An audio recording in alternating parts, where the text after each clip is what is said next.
Good evening. Goodbye Forever, Volume 2 by Ngak'chang Rinpoche. Chapter 28, Part 2. Cynthia must have caught a glimpse of Jack before he scooted under the table, and all I could hope was that she'd eventually decide it had been some kind of hallucination. This was about the most ridiculous situation I'd found myself in for a long time. I wondered how it would all end up, and whether I could describe such a scene to Düd'jom Rinpoche. I could not imagine how he might respond to hearing such an account. There was no way that I would hide it from him. I would have to ask him whether I had acted appropriately or not. I remembered the words of Düd'jom Rinpoche. With each life circumstance, whatever is enacted, stare directly into the enactment with all the senses. A member of staff approached Cynthia and said, "You'll need to order something to eat or drink. You can't just sit here. The cafe's for paying customers." Cynthia ordered a cup of coffee with cream. It arrived. I had her in my peripheral vision and noted the 3 heaped spoons of sugar she shovelled into her coffee. She then sat sipping it with a seriously sullen expression. I continued making notes around the theme of poetry that I was writing. Within the swollen arc of time, acrid tang of weak coffee, open distance between cafe windows and walls, dull pink envelope of arithmetically distended vision, trouser-suited gorgonzola snapping sullen questions. A body asking to be real, tight thumbs and swollen fingers arch above chartered indices falling through heat, turbid tyrannical flubness. Point-blank barrage, birdless bird on wingless wings of airless, wordless verbiage. Blizzard of gizzard flapping blind, burst duvet sunset of flying feathers, cross-referencing in forever never. Boneless indicators of visual somnolence, flesh disappears, overawed by inviolable velvet of early evening. Night tunnelling toward night, through night, composed of night, sucking night in the pink riptide, distance lies. Whether travelling backwards or forwards, but spies on itself in order to inhale its carnival attar of roses, eats the air, sears floor, already baked with hyacinth and ruddy after-images of violence. You are Buff, not? And when did you last see your father? He died 2 weeks ago. Please go away. Not my finest work by any means, but with Cynthia glowering at me like a bird of prey, writing poetry was not the totally absorbing pursuit it could be. In the end, however, Cynthia gave up her vigil. A man had exited the toilet. He didn't appear to be Jack, sideburns notwithstanding, and so she must have decided that her errand was fruitless. She and her pink trouser suit stood up and proceeded to leave the nostril. I continued crossing out words of poetry and replacing them with better words. I pretended to jot down notes, and all the while I tried to keep her retreating mass indirectly in sight. She paid for her coffee, she left, but hung around outside for some moments. She occasionally seemed to be leaving the vicinity of the cafe, but then she'd suddenly reappear. I kept a running report to Jack under the table till she finally vanished. I caught sight of her a few minutes later. She's now crossing West Street and about to go into Woolworths. So, unless it's a ruse, I think you're safe. Phew, that was close, Jack sighed. You know, I live in dread of bumping into that evil mutant cow. She'd attack me in the fucking street, you know. There'd be no holding her back, and that'd be really bad for business. I mean, if any of me customers got to see me lunatic ex-wife screaming at me in the street, they'd run a mile. God, she's worse than one of those things in Doctor Who. You know, the rabid, squealing bastards that eat you alive if you fall into the radioactive swamp. I remember those things. Blimey, Jack, if it's that bad. I mean, if she ever did attack you in the street, you could get a restraining order. A what? A restraining order. It's something you can get from the court if you're beleaguered. Be whatted? Beleaguered, you know, hounded, hassled, hectored or harangued. Right, so what then? You just need to satisfy a judge that you're subject to harassment, so you'd need a witness. You'd see a solicitor about making the application, but someone would have had to have seen her attacking you. I mean, I could speak up about how she came in here stalking you, but I've not seen anything worse than that yet. Really? Maybe it will be worth it, getting attacked, just for the once, I mean. Well, she's over in Woolworths, if you're up for it. I'll go with you if you like. Well, maybe not today. There's this fierce bird I'm meeting later, and I don't want a black eye or nothing, if you know what I mean. Can understand that, Jack. You know, she accused me of ruining her life. Can you believe it? Like now she's a divorcee or whatever, and it's damaged her chances of marriage. I told her right out, mate, that being a sexless, boring, obese slob was the main thing that ruined her chances of marriage. That was tactful of you, Jack, I grinned in a somewhat vague manner. Jack burst out laughing. Yeah, mate, know what you mean, but it did me good to say it, he cackled. You know, I can't always summon up the nerve to stand up for myself, and, well, she couldn't have it all her own way, could she? I mean, with screaming abuse and that. You know me, I've always chickened out, but sometimes I can rise to the occasion, you know, like the little red rooster.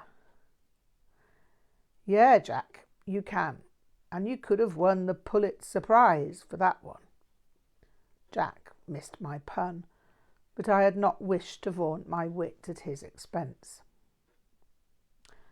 I remember how it was when you faced your parents down, I continued, over splitting up with Cynthia the first time. You were a hero.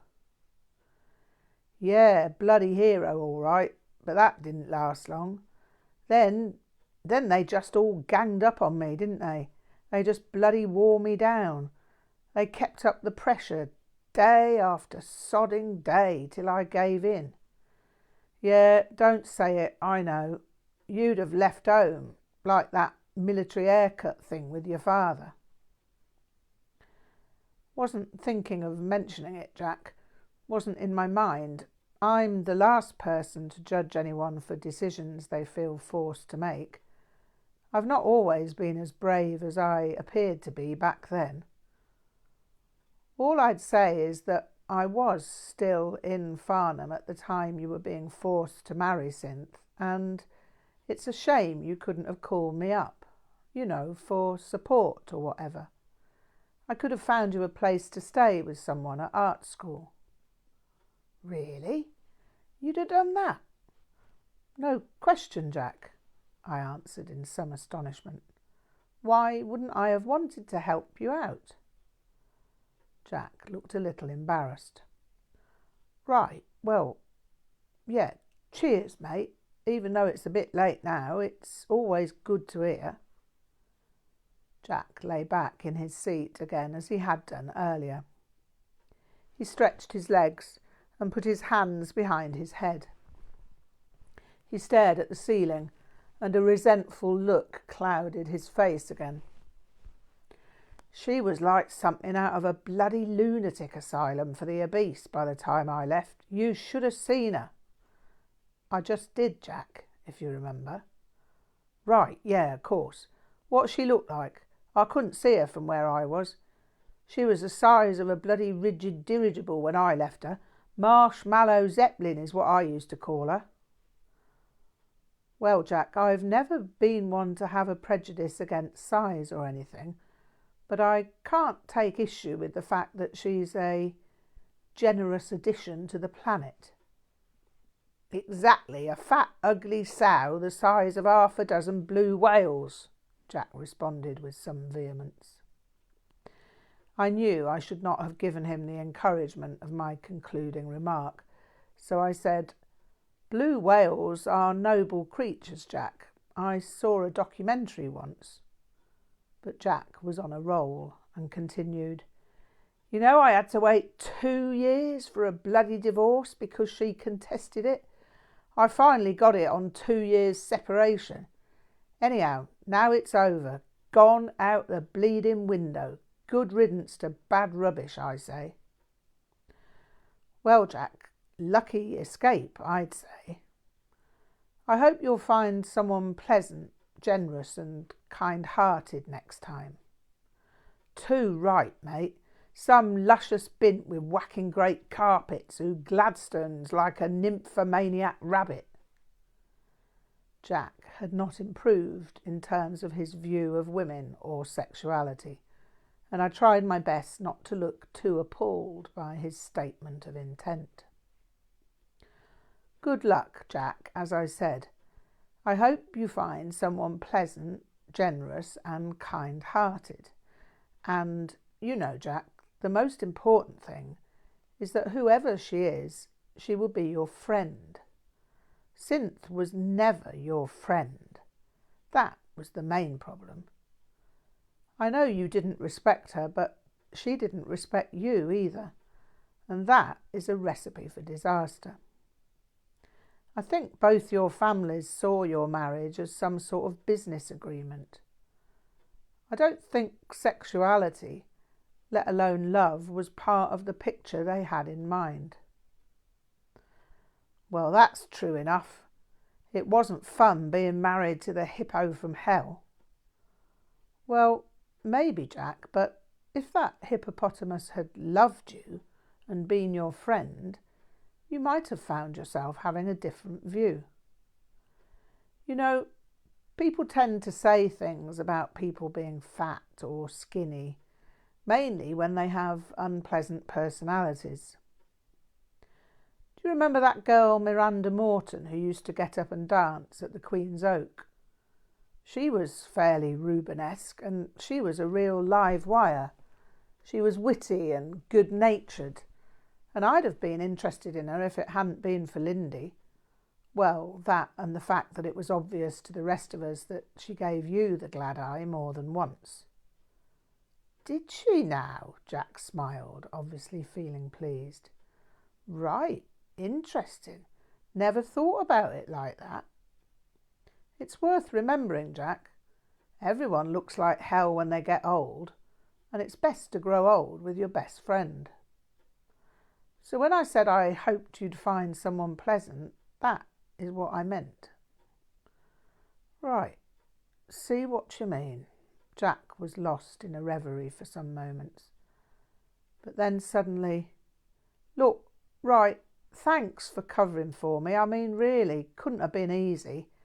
But man, you were as cool as the proverbial cucumber. Never heard the like. Thought you Buddhists didn't tell porkies, though. We don't. And I didn't tell any absolute flat-out porkies, Jack, I said. I suppose I obfuscated. Even though you what? Obfuscated. You know, masked, disguised, veiled, obscured, concealed, confounded, camouflaged, masqueraded, put out a decoy, threw up a smoke screen, shook her off the scent, confused the trail. You always did talk like you'd swallowed the dictionary, Jack laughed. Anyhow, tell me how you didn't tell any porkies then. Well, I said I wasn't Farquhar Arbuthnot, because I'm not. I wasn't even Farquhar Arbuthnot at the time. You called me that, but Ron called me Frank. Steve called me Vic. Yeah, true enough. Now I'm Chögyam, so that much is also true. All right. I know I said I didn't know any John or Jack Hackman, because I don't. Not at this point in time, at least. You're Jumping Jack Flashman now, so that's also true, in a manner of speaking. Right, and then you said you was saving the seat for a friend who'd be appearing soon. Yeah, I get it. And then I appeared, didn't I? Just like you said. Very bloody clever, if I may say so. You'd make a great con artist. A great con artist, eh? How had this happened? How had I started out simply trying to be friendly and non-judgmental, and ended up giving the impression that Buddhists could be confidence tricksters?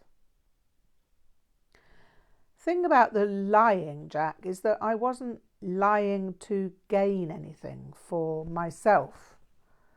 I'm not about to launch into a discussion of Buddhism or anything, so don't get worried, but I wouldn't like to leave you with a false impression.